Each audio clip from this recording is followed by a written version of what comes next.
Believing ourselves to be immune from the past mistakes of others, or somehow better than them, is common when you're young. This same attitude was prevalent in the days of Jesus Christ, when a group of people came up to him and they asked him, they said, "Lord, did you hear about those people who were killed when the tower fell on them?" The answer Jesus gave them was shocking. He said that the same would happen to them if they didn't change their life.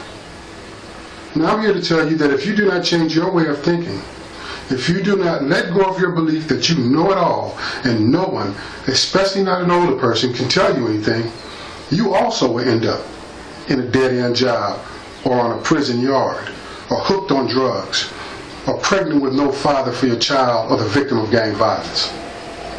This is what happens when you take the shortcut, which is that wide gate and broad road to destruction.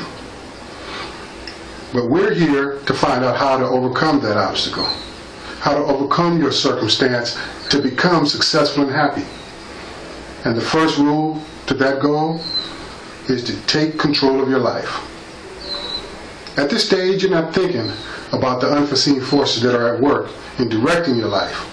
You don't realize that you are God's greatest creation and the object of jealousy and envy for the devil and his demons, who want nothing more than to see you destroy yourself.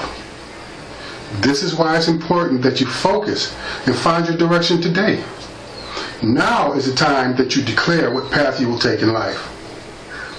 Either the wide road to destruction or the narrow road to real happiness and success. The first step in controlling your life is controlling your desires, which come from your five senses. Why do you want to have sex so bad? Because it looks and feels good. Why do you smoke weed and get drunk? Because it feels and it tastes good. Why do you overeat? Because the food smells and tastes good. And why do you want big money? Because it looks like the best way to impress others, have the freedom to do what you want when you want, and to find true happiness. Unfortunately, all that glitters is not gold. And the things that look, smell, taste, feel, and sound good can also be destructive. Constantly looking at images of violence, whether it be through movies or pictures or video games, leads to a desensitized mind that is susceptible to violence.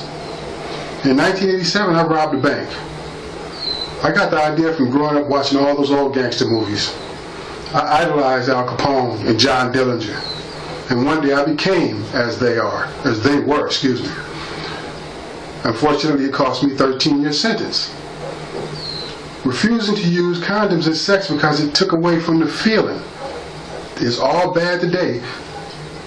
And for me, it led to sexually transmitted disease and a pregnant girlfriend while I was still in high school. And then ultimately giving up my college dreams.